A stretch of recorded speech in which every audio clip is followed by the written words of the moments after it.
Welcome to episode 10 of the Search with Candour podcast, recorded on Friday the 17th of May 2019. My name is Mark Williams Cook, and today I'm lucky enough to be joined again by Rob Lewis. Hello. And we're going to try and make your lives a bit easier with some search news.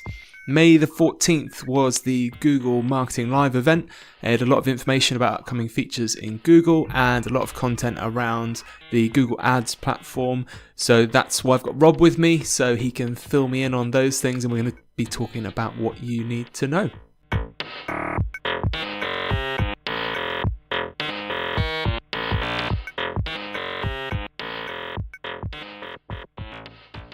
One of the things announced in the Google Marketing Live this week on Tuesday was discovery ads.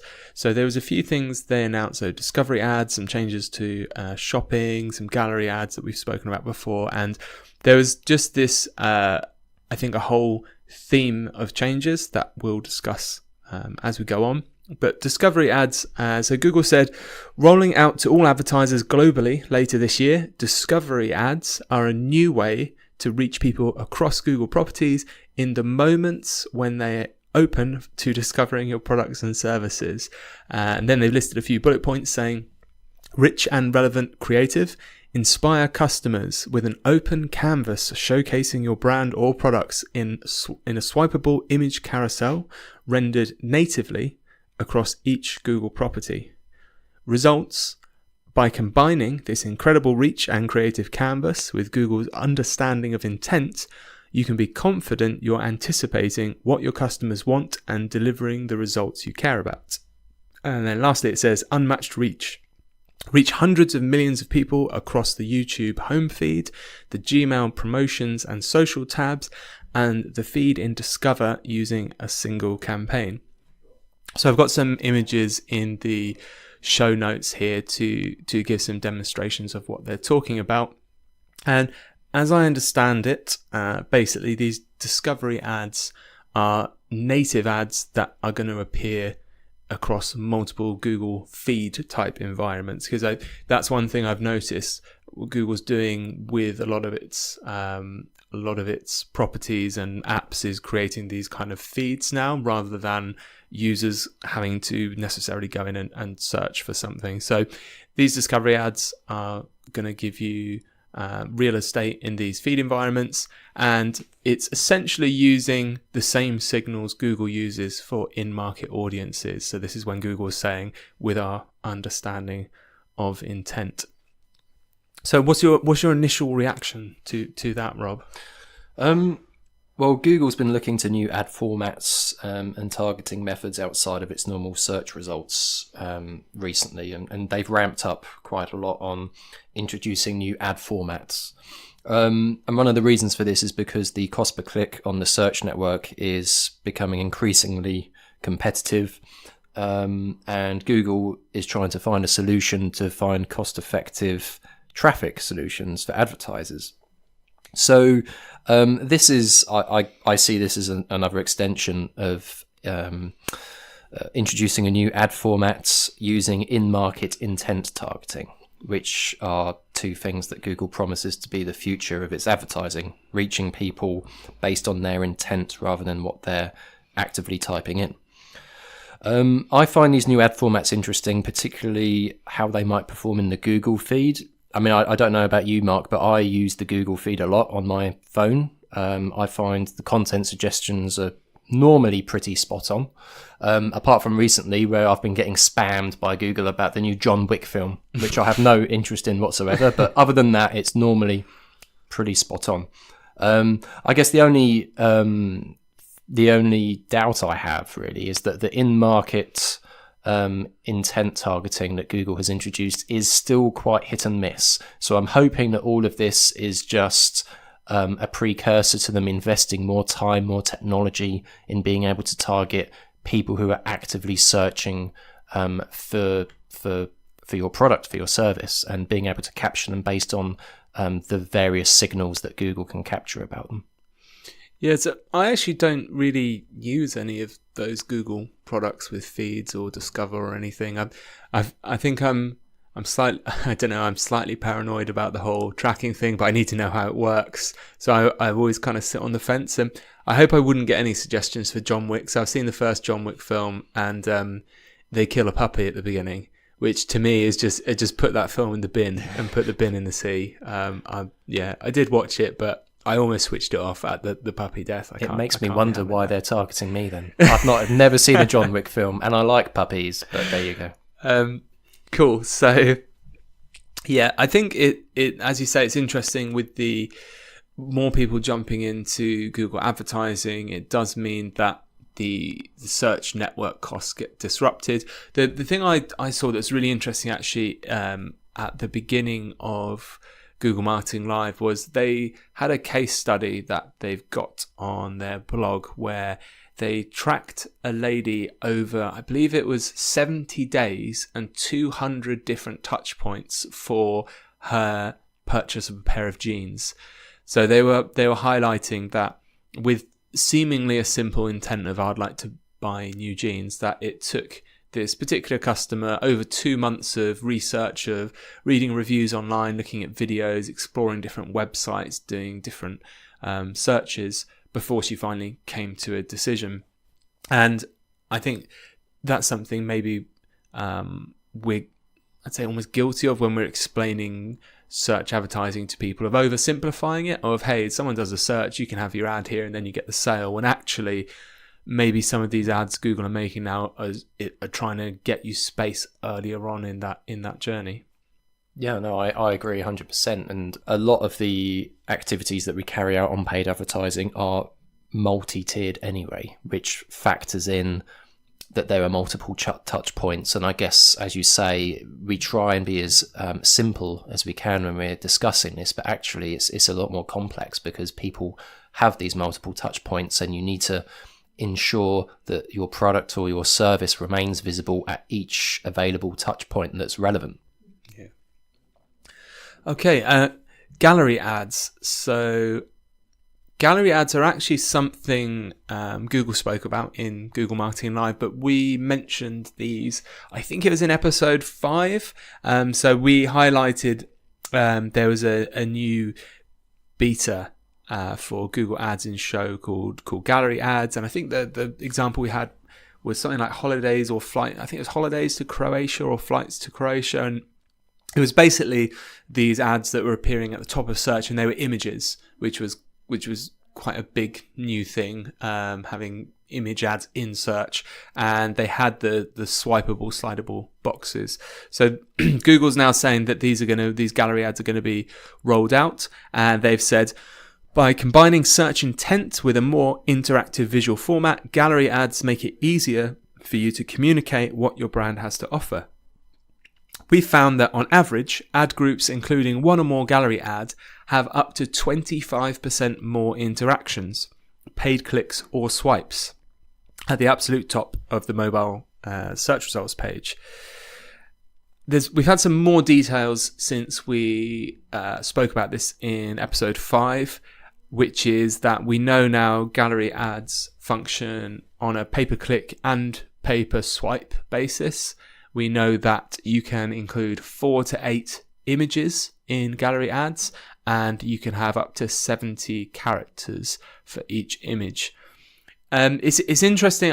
I find it almost slightly misleading in a way when they say, they've got up to 25% more interactions. So I'm sure that interactions includes swipes as well as clicks, which obviously doesn't put it as maybe a fair comparison to other types of search ad. But I'm not really surprised because those gallery ads were huge, right? Yeah, they weren't like the little ads we get at the top. They were massive images. So yeah, I'm not really surprised they've got more interactions because we're sticking a huge thing at the top of search. I mean, it's good for Google because more interaction with ads is going to give them more revenue, basically. I mean, what are your thoughts on this, Rob? Have we got access to these now? Because we didn't last time we spoke. Well, we've just been given early beta access to the ad format, and we've just finished a process of setting those adverts up for a client, actually. So I'm excited to see the results. And my thought process here is that this is Google's attempt to merge social Instagram-style content to its search results, similar to what Baidu do, for example, and the Korean search engine. In terms of paying for swipes and micro-interaction, yeah, I think as long as the total cost per acquisition for leads or sales is low enough to drive a return on investment, in my opinion, it's all good. But as with all paid search activities, don't just look at the micro metrics such as click-through rates, because really click-through rate is irrelevant. I mean, you could spend £1,000 on these ads and not generate a single penny in revenue. So look at the interaction rate by all means, but also take a look and see what impact it has on your bottom line. I guess people swiping through these gallery ads is like they're looking through your website anyway, because you're still introducing them to your range of products or services, right? Yeah. So, I mean, we've seen a lot of zero-click stuff happening with Google, where they're really pulling content of websites out for better or worse onto their search engine. So that's interesting. Yeah. Okay. So that was gallery ads. So gallery ads are kind of coming to everyone now. And it'll be interesting to see what they do. Something else that came up in Google Marketing Live was Showcase shopping ads. So we hopefully you've heard of Showcase shopping ads. They've been around a while now, and Google's announcement said, today we're bringing Showcase shopping ads, a highly visual ad format that incorporates rich lifestyle imagery into your shopping ads, to even more surfaces like Google Images, the feed on Discover, and soon YouTube, places where we know people are looking for inspiration and ideas. So Showcase shopping ads are similar to gallery ads in that they offer the ability to include multiple product images that are scrollable from left to right, and the ads can also offer an easy way for consumers to click through to a product page and then commerce and checkout. So this seems again like another way Google is trying to get your ads higher up, I guess, in the research process, because I imagine quite a lot of research is done on places, well, I know a lot of research is done on places like YouTube for products. I put some images again in the show notes. So the show notes are at search.withcandour.co.uk, and you can see mock-ups of what these ads look like now on these different surfaces. So Rob, we've been using Showcase ads for a while. What do you think?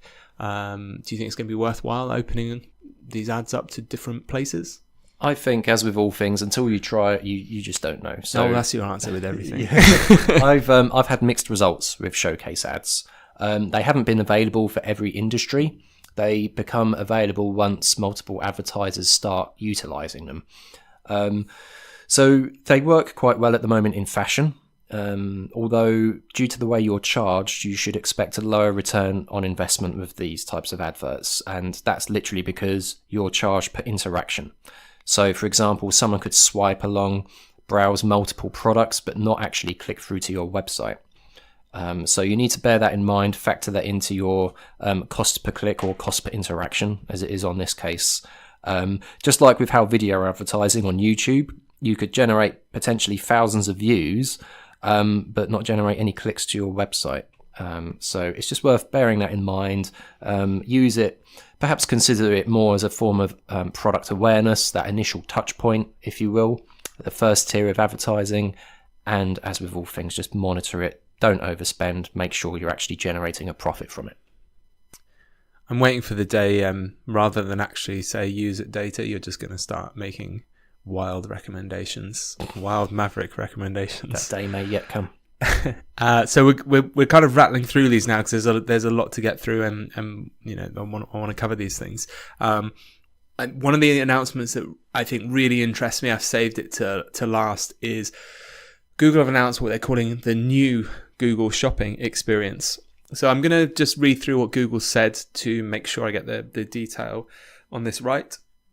So Google announced, this year, we're unveiling a redesigned Google shopping experience with new immersive ways for shoppers to discover and compare millions of products from thousands of stores. When they're ready to buy, they can choose to purchase online, in a nearby store, and now directly on Google. For retailers and brands, it brings together ads, local and transactions in one place to help them connect with consumers across their shopping journey. So what does this mean for users? They say shoppers will have a personalized homepage on the shopping tab where they can filter based on features they care about and brands they love, read reviews, and even watch videos about the products. For example, if they're looking for headphones, they can filter for wireless and the brand they're looking for. Again, I've included a mock-up in the show notes. Might be easier if you kind of have a look at this. And when they're talking about here, when they're talking about having the transactions in one place, this is referring to the bringing together of shopping and Google Express. And Google Express is the delivery service Google's been running, where now they're going to integrate Google Shopping with Express, meaning that you can buy directly from Google Shopping. So they're saying there'll be a blue shopping cart on the item that shows shoppers they can purchase what they want with simple returns and customer support, backed by a Google guarantee. People can buy confidently, knowing Google is there to help if they don't get what they're expecting, their order is late, or they have issues getting a refund. With this new experience, we're merging the best of Google Express with Google Shopping. So I think there's two things happening there. Firstly, they're changing Google Shopping from being basically just this list of products into a more intelligent experience that includes everything we've just spoken about, which is this higher up in the funnel research kind of stuff. So reviews, videos, things that influence people into making purchase decisions. And they are including the ability for some retailers to directly transact via Google Shopping. This seems like kind of a big deal. I think it's game changing. It could completely change the way that people shop online, because they're merging search through Google with e-commerce. So I'm more excited about the potential for suppliers here, for businesses. So customers can buy something through their Google account. They can buy your product, and the data benefits of that are just immense.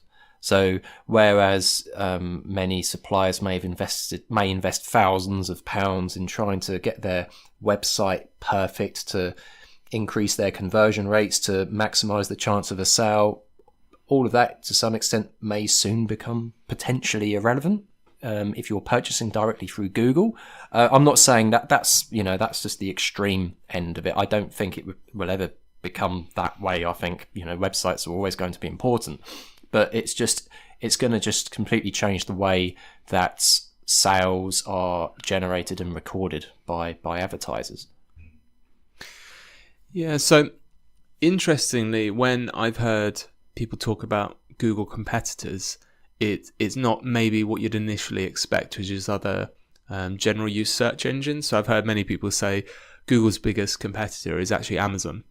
So a big slice of the potential revenue Google could generate with commercial intent searches is snatched, because people will go straight to Amazon when they want to buy something. So they think, okay, I want to buy something. I'm not going to do a search on Google. I've got an Amazon account. I'll go right there and search. Well, I'm afraid to say I'm one of those lazy consumers, and I always buy everything from Amazon. And I wonder if I'm now going to become a lazy Google consumer and just purchase everything through my Google account. Right. So I think this is an interesting point, because it's coming back to this path of least resistance, which is that whether it's good for retailers or not, user behavior does tend over a long enough time period to gravitate towards the things that are the easiest to do, take the less time or the least time and the least effort.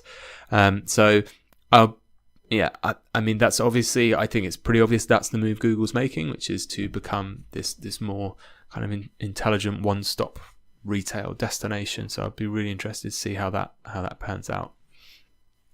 It's possible as well that Google might consider moving away from a cost per click model. If this becomes huge and most advertisers see the benefits of this kind of shopping Google Express form of purchasing, then maybe Google will offer a commission basis. So perhaps rather than paying per click, you pay a percentage of the revenue that's generated through Google. It's just things that may happen in the future.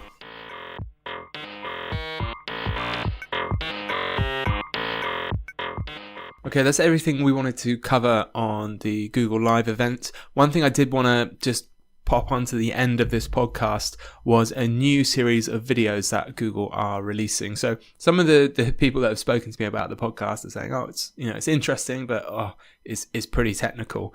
We're still finding our way with it. We're at episode 10 now. Really pleased if you've got any feedback, do let me know.